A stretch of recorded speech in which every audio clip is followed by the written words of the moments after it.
Well, hello there and welcome back to the Cozy Club, my friends. We have yet another DSA video for you today. And on today's video, we've got a great topic. We're going to be talking about the top plug-and-play characters within Disney Sorcerer's Arena. Now, plug-and-play characters are characters that can fit into any team and do their role and their job regardless of the faction that they're in and who they're with, right? So, Raya, great example.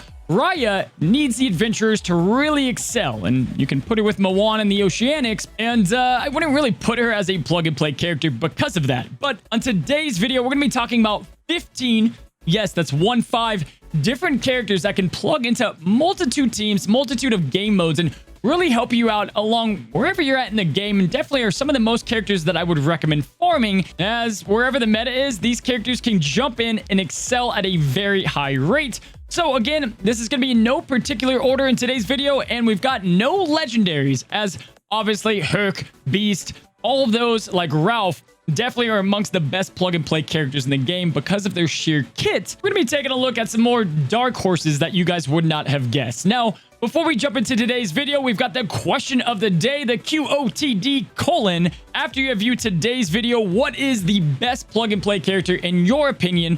Or did I miss it completely? Strap up and let's begin.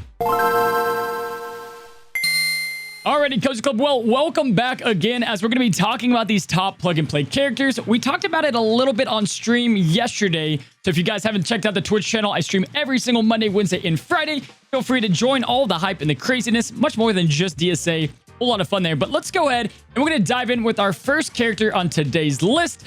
And the first character that we're going to be talking about today is Esmeralda. Now, Esmeralda, I'm always talking about her, both on stream, on my videos, on the most recent tier list, and a lot of you guys saw her place very high on the most recent overall PvP and Master tier list that I put out back in September, or here in September. And as for Esmeralda, what makes her great and what makes a plug-and-play character really solid? Now, as I told you guys, without a doubt, the big thing that it is she doesn't need any particular synergy to excel, but she also has additional synergy if she has to have it with Quasimodo and some of the Kingdom factions. Now, right off the bat, guys, Esmeralda has really solid stats. I'll try to move over so you guys can see all of them. Great stats, great speed, and overall a pretty solid kit. But on top of that, what makes her so great for other game modes and just to plug and play into any team in particular is the sheer amount of offense that she can put out with her basic attack, the purging and the cleansing with her Dance of Defiance, Feast of Fools, first turn out the gate. Doesn't matter who you have on your team and who the enemy has. Really solid first attack.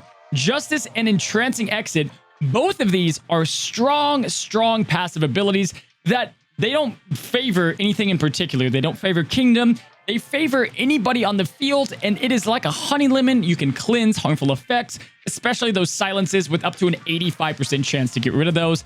Esmeralda has it all. Right off the bat, she's the pure definition of a non-legendary plug-and-play character who has great offense, who has great survivability, great speed, great stats, and a solid kit.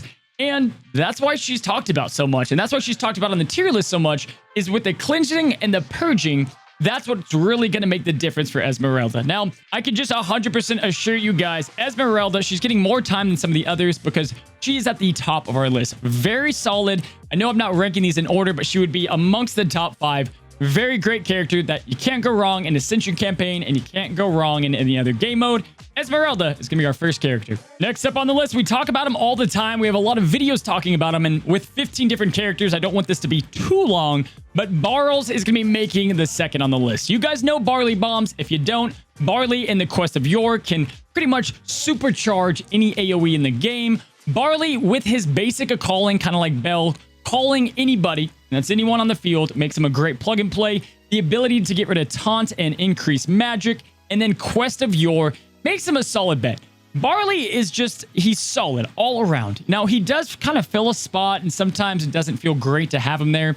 But if you're trying to be a weaker team, punching up, especially in Club Conquest and some of the other game modes, Barles is the man. He's the man to do it. I use him everywhere, but especially in Summoner Showdown. Here's some videos in the top right if you want to know more about Barley. Let's move on to number 3. The next character on the list of the best characters within DSA to plug and play into any squad, these are the characters you want to farm, is Dr. Facilier. Now, Dr. Facilier would have been on this list regardless of his latest rework, but ladies and gentlemen, he got even better, which is crazy to think. The Doctor has always been known as that catch-all, really solid character to farm in general. He's got an amazing basic with a lot of different chance rates. It's a lot better with DTV. They can go ahead and throw skull cards, heart cards, whatever it might be. You can charm, you can do a lot with him off his basic attack. He's got a great polymorph, which can go and lower the speed turn meter, helps out in many game modes, but on top of that, just fits into any team. Like his abilities with assigning a taunt to any random character, all of these have their uses to make your team better in some way or another. But his passive, obviously Dark Redemption, is what really sells the deal. Every time any type of a character dies on the opponent team or your own team, you're going to go ahead and you're going to gain a ton of health. And I think a lot of people forget that it's both teammates and opponents. Anyone dying on the field is going to consistently heal up. He's just crazy. He does it all. He's definitely someone you're going to want with the new raid. And again, like Esmeralda, near the top of my list that I would farm at the moment. The extra taunt on people like Simba who don't have those taunts already with the extra shield. Or if things are getting a little dicey and you throw it on an Ursula or a Cauldron. Really solid character. We have an entire guide on Dr. Facilier, again, up in the top right. That was number 3. Let's keep it moving. We got 15 to go through. Let's go to number 4. Number 4 on the list is a little different. It's going to be Honey Lemon. And Honey Lemon is the only Big Hero 6 character outside of Baymax that I would plug and play for any team. Hero Hamada, I'm just going to spoil it. He's not on the list. He could be on the list. I wanted to go with a little bit more different characters. Now, I will say this about Hero while we're on it. I wanted to pick 15 different ones. I actually came up with a list of 20 that I had to condense. Hero, we know, is great. Hero is going to be able to upgrade and really enhance any character. I like Honey Lemon in this spot, though. I like that Honey Lemon can slow. Her stun and intimidate is always clutch to open up against legendaries. The mass slow and the mass RNG silence is massive. And then her cleanse always makes her an impending threat on the battlefield. Her stats are good. I mean, there's not a lot to not like about Honey Lemon. And with so many characters synergizing with slow, she just does enough for the team to put her with Oceanics. You can put her with Kingdom. You can put her with Mythical. She works well, and she's going to help out, especially with Ursula, to really give you the turn meter advantage. Honey Lemon is high up on the list for sure. Coming at number 5, we got from the Duck faction, Scrooge McDuck. Now, I don't talk about Scrooge enough. Scrooge is amazing. Scrooge is such a perfect example. So much so, I want to make my own character guide about him. Let me know down in the comments below, as I've wanted to make more character guides. It's just, I don't know always which character to do. There's so many to pick from, and I really enjoy those guides, but I want to make them very in-depth and teach you things you didn't already know about the characters, and Scrooge is at the top of that list. Now, first and foremost, Scrooge McDuck, number 1 dime is insane. His damage is great, but the bottom 2 abilities is really where Scrooge shines. If you don't know, Scrooge is that catch-all character that's going to be relevant for a very long time. Fits into so many different teams, lineups, and comps, both in Club Conquest and PvP. His stats are great. His passive, with so many helpful effects on the field, like Tiana and with Hercules and these auto taunts, he can just take those to start the battle, deal a little bit of damage, but then the real kicker is number 1 dime. Number 1 dime, people don't realize, can give defense up and harmful effect immunity to people like Hercules and your best legendaries to protect them. Villains, he's great to protect those villains from getting too much debuffs rained on them. If you have another debuff meta come heavy, make sure you look at Scrooge. And then if it lands heads, he's going to be granting offense. He's going to be granting haste for 2 turns as well. Great buff dispenser. The buffs on himself allow him to do big damage with Money Dive. The guy's a very solid character and one of my favorites as well for the plug and plays. Fits into so many different teams. Scrooge is simply overshadowed and not talked about enough.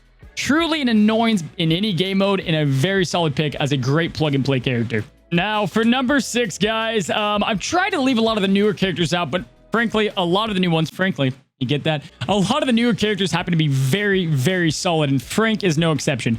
Frank is a legendary without being a legendary. The guy is the plug and play machine. He warrants so much attention. We've already talked about his kit in a lot of detail in some other videos, but his constant, undefeatable and protects, Proxima being its own character, what he can do with his turn meter manipulation, his leadership, man, he's got to be near the top of the list because of him being a power of a legendary, both stats and ability-wise. Frank the Tank, The Rock, the Dwayne Johnson. There's no way he was going to be left off today's list. He's a much newer of a character. So many people don't seem to understand. And I was doing this on my roster reviews live on stream. But guys, both this character and one other one we're going to have on today's video can easily be low star tier and still do the job just fine with the right team if you have him at a high gear tier. Personally, The Rock couldn't be left off the list. Let's go to the next one. At lucky number 7, we've got Namaari. And Namaari, guys, is such a great staple character. Obviously, she does a lot better with the Kingdom faction. She does a lot better with Kingdom villains. But Namaari and her passive is what brings her to just insane levels of viability and plug-and-play ability because of the way that her passive is a finisher move. You do enough damage, Namaari's going to get those knives out and finish the job. Now, Sir Lot's Fang and Burn Them Out seem a little bit lackluster, but you don't even need it. Throw an offense stone on her, depending on the team. Throw an offense stone on her. Let her passive go to work. She's going to do what she needs to do as a plug-and-play character, as that finisher. Put her with some big AoE hits like Gantu, like those big-time AoE hitters, and you're going to get yourself the big-time sword smackdown with Namaari. Love her as a plug-and-play. She's perfect to plug in for those PvP teams that just need a little bit extra. There are some AoE teams out there that you can get the battle done in moments, and Namaari's on that list. Namaari's coming in at hot number 7. Now, for number 8, this was a tough one. I picked between 2, and I'll tell you, but it's going to be Big Daddy Maurice, the big papa with the tools in the front. Guys, Maurice and Fix-It Felix were the 2 that I was looking at to make the final cut, and I had to go with Maurice. I think Fix-It can plug into a good amount of teams. He does better, though, on certain teams, whereas Maurice, because of Cauldron, because of summonable units becoming way more prominent, like Gumbo Pot and Proxima, Maurice is only going to get better. He's got so many tags with Kingdom. He's got tags with Tech. He's just a solid character, capable of dishing insane damage with his magnificent invention. He has an amazing special and Fix It Up in no time. And also, I'm just now noticing, down under my webcam, I've got Blastoise down there. This is getting filmed on the where I do my streams, and just ignore the Blastoise down there. Just let him roam. Let him run away. But anyway, we do Pokemon battles. Long story. Dog-Legged Clincher could call up to 2 summonable units like Double Cauldrons or like Proxima and Gumbo Pot. Really enjoy Maurice, and I'm starting to theory craft and put him in a lot of teams. He's great as a plug-and-play, though, and what makes him great is Fixed Up in no time. You can either go ahead and, yes, you could copy a summonable unit, and that's where people's heads are at for the most part, but put him with a Kingdom team, put him with a Tech team, and you can go ahead and put any offense character is going to get 2 guaranteed crits. Any defense character is in a for sure taunt like Dr. Facilier. And then those crucial supports that you want to protect are getting harmful immunity out the gate with this guy. Really fast speed, amazing crit power, 212, some of the highest in the game. Maurice is slept on, and he's one of my favorites. I think he's really going to come around when we can start theory crafting a little bit more. Love Maurice. He's definitely honored of the number 8 spot. Now, again, so many characters to choose from, but at number 9, I went with Pain and Panic. Again, no particular order here, but Pain and Panic, it's funny. They're such a weird character, right? But they definitely can hold their own and just completely demolish by themselves, and they can plug in and do what you want them to do. A plug-and-play character is going to do their job no matter what the team. Now, obviously with Hades, his basic is going to be a whole lot better, but don't forget, with his basic attack, you guys can see it is 10% chance per villain, but he can extend any random harmful effect. That's polymorph. That's anything on the battlefield. But Snatch and Grab, the stasis, is why you use Pain and Panic in the first place. You can shut down any legendary. Doesn't matter the team. And they have enough speed going for them. I believe they are at even, this is maxed out, but they're at 133. They're not lightning fast, but they call so much attention. They take those first turn silences from the enemy, the polymorphs. They know that they have to shut down Pain and Panic because they're going to shut down one of your best characters. Pain and Panic, insane. It Wasn't Us is a great way to copy the Meritas out there, the strong hitting basic attacks. You're going to take their offense, their speed, make them really solid. And then their passives are good with villains. Obviously, they are the numero uno choice when it comes to the villains plug and play, even without Hades. But even for hero teams, you get stasis, and that's what you want out of them. Don't sleep on Pain and Panic. Number 9, coming in very solid. Now, I told you guys the new characters were going to come, and this is where it ends. We have yet another new character, but there was no way to leave out the person that inspired this list. Princess Tiana is absolutely bonkers. Easily, in my opinion, next to Frank, is the best plug and plays out of this list, if I were going to rank it. Tiana does it all, and then she brings a little bit more, cayenne pepper, a little more Louisiana hot sauce, if you will, from a movie, when she's with the Princess faction. But her basic purges, done, check, plug and play. Gumbo Pot, broken, crazy, protections, healing, crazy. Break the spell, harmful immunity, cleansing everyone around her. Really great healing, insane, almost there. It's Namaari, booked into a passive. Curse Breaker, If you leave her alive long enough, she's going to get harmful effects. That's just going to be passively cleansing. She's just a cleanser for your team. Tiana is one of those characters that people still don't understand just how good she is. But Tiana is the best character that you can put in, seriously, into any lineup. And she's going to kind of serve so many different roles. The Purger, the Healer, the Cleanser, the Finisher with the calling of random allies. She does it all. Love Tiana. I made a video on her. Might make another one because she's that good. Tiana coming in at number 10. At number 11, you have the woman that Tiana pretty much made way worse, and that is Ursula. Now, Ursula, besides having Tiana out there, Ursula's crazy. Ursula is the definition of PvP for so many months, and that's because she can fit truly into any squad, and she works with so many different people. She can work with the legendaries, she can work with the Oceanics, the villains. You can't pass up just how amazing it is to steal magic, put a silence out there at the beginning of the battle, polymorph, boom, 2 characters shut down, great damage, AoE blinds. Ursula, she does it all. She really does it all. There's a reason she's, locked behind the raid. She's that powerful.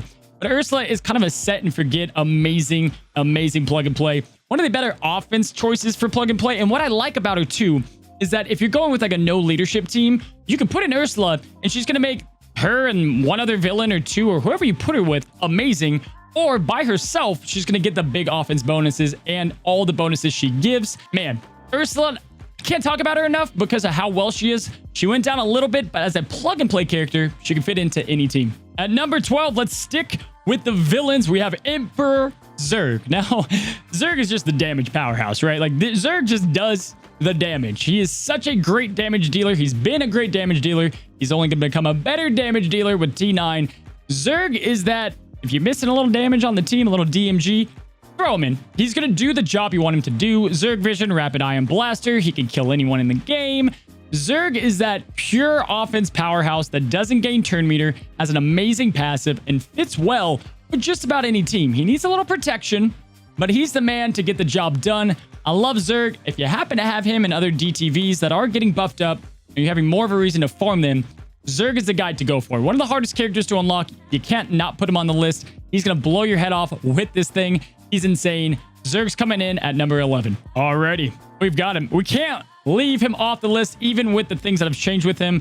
Not a lot of big nerfs even happened to him back in June, but Cobra Bubbles is still such a great plug-and-play character. Now, arguably, not great with Beast and Hercules and Ralph and all these characters on the field, but who is, right? So, Cobra Bubbles, the reason he's great is that when any of his allies get hit, he's going to go ahead and gain turn meter, making him a constant annoyance and distraction. If he gets turn meter and someone's polymorphed, he can cleanse them. So, like, he draws attention to himself, giving himself a silence. He has Intimidate, he has Assist. His tactics are always going to be clutch. Is still getting the job done. Not near as great as he once was, but still very solid. Very solid, especially early mid-game. I would rock with Cobra Bubbles for sure. Really like what he does. Definitely one of the better plug-and-plays on this list, and he's going to get the job done. We are on our last 2 characters. And we've got ourselves Pocahontas. We have 2 more characters. Pocahontas is going to be one of them. Very, very solid plug-and-play character. Great leadership that catches all heroes or wild under her. Spirit of the Deer, amazing passive. To go ahead, and people don't use this enough, it puts the slowest, if she's just on the battlefield, the slowest teammate right off the gate is going to get more speed turn meter. They're also, just for no reason, going to get an evasion. If they're wild, they're going to get haste. Poca fits with so many teams. Now, she's currently not the choice for the princesses. She's not going to fit there. However, when it comes to other teams, Poca's that catch-all support character. She was the Tiana before the Tiana, the Esmeralda before the Esmeralda. Love what Poca does. Great damage. Amazing cleansing. There's nothing that feels more satisfying than just taking all those debuffs and putting it on one enemy. Poca's super clutch. One of those characters I cannot recommend enough. You gotta go with the Poke. She's gonna be at number 14. Second to last for that last character is none other than Daisy Duck. Daisy Duck. Daisy is awesome, right? So Daisy can extend any helpful effects outside of, a few of them. But she does so awesome as a plug-and-play character. You can put her with anybody, with Frank, with Baymax, with anyone that gives out a massive amount of buffs, and Daisy is just going to amplify that amount. If they don't have a Purger on the other side, they're done. They're done because Daisy's just going to overwhelm them with so many helpful effects. Daisy is great with Frozen, with Elsa. She's great with, obviously, in-game characters, great with legendaries. She's going to be great with Donald Duck, too. She's great with the Sensational 6. I like Daisy because you're going to use her in Club Conquest. You're going to use her in Sorcerer's Tournament defense. But then you can also have her as just a great plug-and-play character for any game mode. Daisy, this whole list was amazing. It's tough to put them in order. That's why I didn't in particular, because it's more opinion rather than fact. And I want to make sure I tell you guys always as factually as I can. Daisy Duck, though, top of the list. Really the best one to end it out with how her passive works, with Showtime to get the attack up, with good attacks in general. Daisy Duck is going to close the list as the best plug-and-play characters within DSA. So, Cozy Club, that is going to end today's top 15 plug-and-play character list. I get asked this all the time, and it was time we made this video to talk about just truly how amazing these characters are. You can plug them into any team, any faction, no matter what you're working on. You can go ahead and kind of put them into your farming schedule. They're going to be great. If you don't have these characters and you're looking something to farm, I would hold off because I want to see more on the raid, but if you want to farm some characters right now, these are going to be the top 15 that can slot into a lot of teams, and then they're also really dominant on the team that they're on as well. So, Cozy Club, let me know if you enjoyed today's video. It shows a lot when you guys like the video. Comment down below the question of the day. Now that we have finished, got a lot of videos coming at you guys, and excited about 2 in particular coming out this week. Thank you guys so much for the support, as you guys do, as always, and until next time, stay cozy, my friends.